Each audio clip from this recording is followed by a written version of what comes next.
Ok, hey salut les warriors, j'espère que vous allez bien parce que moi j'ai la forme, je vais vraiment très bien comme d'habitude. Donc aujourd'hui on se retrouve premièrement, je crois bien que c'est ma 100ème vidéo, donc on l'a fait ensemble en DML. Bon alors c'est 100ème vidéo, j'aurais dû faire un truc de ouf mais bon voilà. En vrai ça n'a de valeur que de chiffres. Et ensuite c'est le 9ème DML, donc voilà, c'était la petite info du jour complètement nulle. Donc on va tout de suite passer aux questions. La première question... qui est la question du titre. Je vais être gentil avec vous, d'habitude je la mets à la fin, là je vais le mettre tout de suite. La question exactement c'est, je fais du powerlifting, donc de la force athlétique, et je fais quasiment pas d'isolation pour les bras, est-ce que c'est un problème pour la prise de masse? Donc sous-entendu pour la prise de masse, pas de manière générale, mais pour faire grossir les bras. Alors, si t'es un débutant, je vais te répondre non, parce que quand tu fais du powerlifting, tu fais beaucoup d'exercices qui sont polyarticulaires, et quand on est débutant, c'est vraiment bien de faire des exercices polyarticulaires, qu'on appelle aussi des exercices de masse, donc ils vont te construire un corps à la fois puissant, et massif tout simplement, c'est pour ça qu'on appelle ça des exercices de masse et que c'est très utilisé donc chez le débutant, enfin ça doit être très utilisé chez les débutants, surtout quand on est jeune parce qu'on peut le faire et que c'est bien, parce que mine de rien, pousser lourd et intelligemment, hein, ça permet vraiment d'avoir un physique dense, une vraie et belle masse, voilà. Généralement les beaux physiques qu'on voit, ce sont des gens qui poussent bien lourd, c'est pour ça d'ailleurs qu'on le voit pas mal chez les bodybuilders de l'âge d'or. Et voilà, donc si t'es débutant, non, c'est pas un problème. Par contre, si t'es un peu plus confirmé, là ça va poser un problème, dans la mesure où ton corps il est pas... Enfin, il sera plus stimulé, tes bras seront plus stimulés, tu vois. Par exemple, quand t'es débutant, vraiment, tu fais des tractions, ça va te faire les biceps, ils vont grossir. Si t'es débutant, il n'y a pas de problème là-dessus. Tu fais du développé couché, tes triceps vont grossir, pareil si t'es débutant, il n'y aura pas de problème là-dessus. Maintenant si t'es confirmé, à un moment donné, ils vont te dire stop et ils vont laisser la place à d'autres muscles. Et ils vont plus faire le travail et ils vont plus prendre la peine de grossir.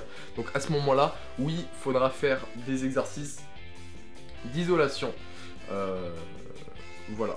Ensuite, autre chose que je voulais dire par rapport à ça, c'est que... comment dire, si tu fais du powerlifting, à un moment donné, faut quand même faire de l'isolation. Vraiment pour la force athlétique.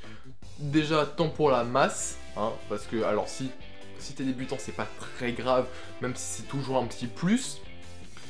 Mais si t'es confirmé et que tu veux vraiment progresser en termes de force, c'est toujours important de faire de l'isolation pour renforcer ton muscle en particulier.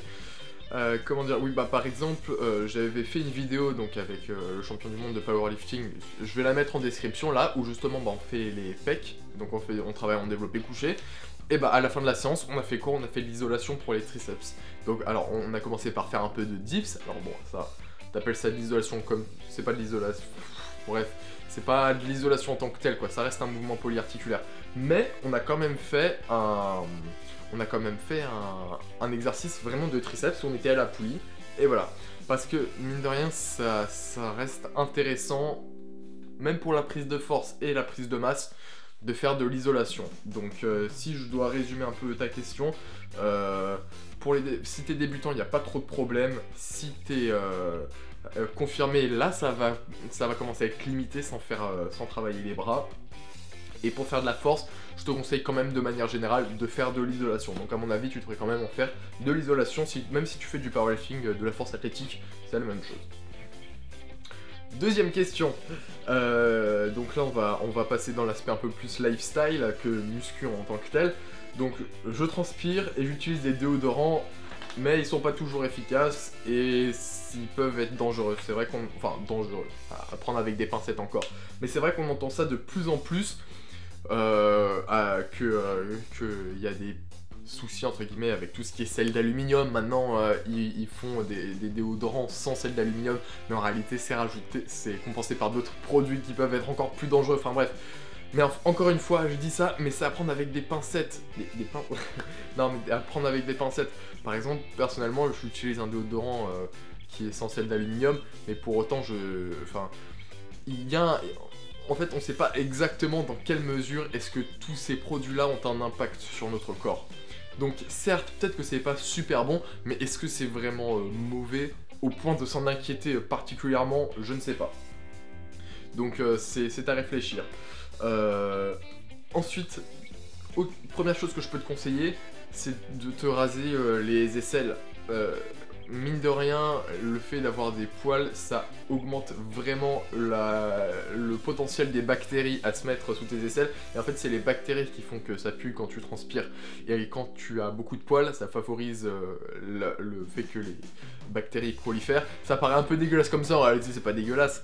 Mais voilà, et du coup ça favorise les mauvaises odeurs. Alors que quand tu te rases, t'as pas trop ce problème en fait. Voilà.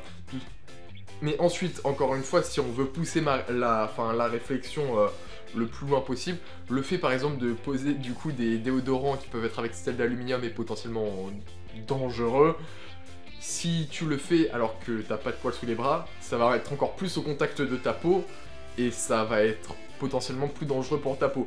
Mais voilà, encore une fois, ça va à prendre avec des pincettes, on sait pas dans quelle mesure est-ce que c'est dangereux.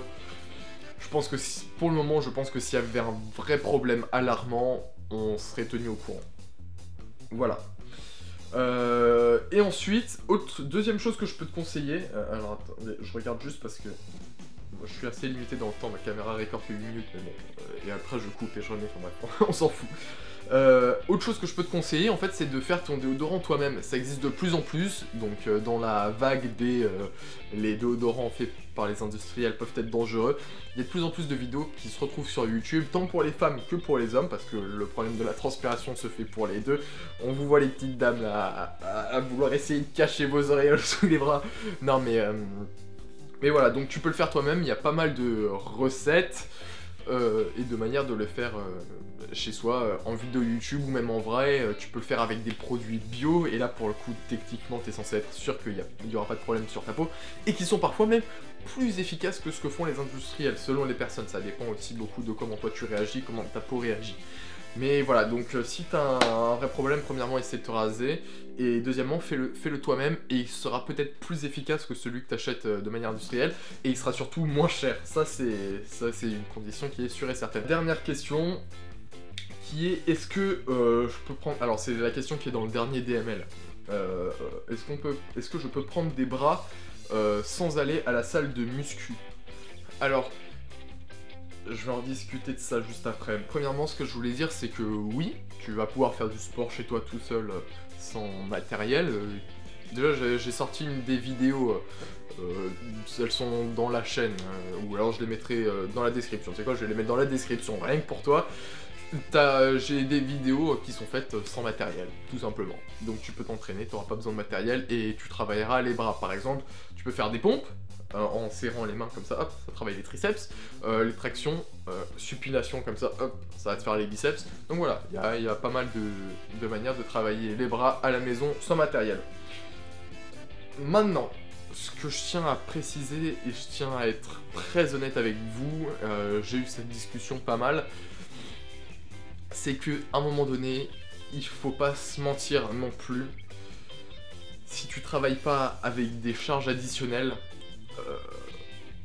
en fait, tu stagnes très vite en fait au poids du corps. Ce que je veux dire par là, c'est que très bien, ok, au début tu vas faire, je sais pas, 15 tractions, très bien, c'est dans la fourchette, je sais pas, ou alors tu vas faire 12 tractions, ce sera ton maximum, très bien, tu vas être dans la fourchette des 8-12 reps, les 8-12 reps sacrés pour faire de la masse, ça encore c'est un autre débat, mais bon voilà, et tu sais que normalement dans cette fourchette de répétition là, tu fais vraiment de la masse et tu feras de l'hypertrophie. Maintenant, on progresse très vite, surtout si tu es doué génétiquement. Tu vas progresser très vite et ça va pas passer de 12 reps, ça va passer à 15, 20, 25, 30, 35, 50 pompes avant que tu sois fatigué. Et là, tu travailleras plus du tout en hypertrophie, tu travailleras en endurance musculaire. Et l'endurance musculaire, c'est pas de l'hypertrophie, c'est de l'endurance musculaire. Donc l'objectif de l'endurance musculaire, c'est pas de faire grossir ton muscle. Donc tu vas être très vite limité par ton propre poids du corps à toi. Donc voilà, je veux vraiment pas que vous mentir, je veux être vraiment franc avec vous. Les physiques qu'on arrive à obtenir au poids du corps, certains ils sont très satisfaits de leur physique fait au poids du corps, parce que tu peux avoir un beau physique très joli au poids du corps. Tu seras dessiné, sec, avec un peu de masse musculaire. Tu vois, c'est un physique très, très sympa, un petit physique de plage, tu vois. C'est très sympa. Maintenant, si tu veux de la masse, tu vas être vraiment très limité et je tiens à pas vous mentir là-dessus, à ce que vous soyez réaliste et que si votre objectif c'est de vraiment prendre de la masse, alors prenez les mesures nécessaires, inscrivez-vous en salle, j'ai des vidéos qui vous aideront à prendre de la masse en salle et voilà. Pour reprendre un peu et conclure cette question-là, est-ce qu'on peut prendre des bras sans être à la salle de muscu? Oui, avec des exercices comme des pompes et des tractions. Mais faut être réaliste et si tu veux avoir des gros bras, tu seras obligé d'aller t'inscrire en salle de musculation. Voilà, donc j'ai répondu à toutes vos questions, ça a été un plaisir de faire cette 100e vidéo avec vous. Et voilà, sur ce, fin du 9e DML. Tous les DML, il y a une playlist, donc si vous n'avez pas vu les autres DML et qu'il y a des questions qui vous intéressent. Moi sur ce, je vous laisse, hashtag on est des warriors, hashtag on va envahir le YouTube game.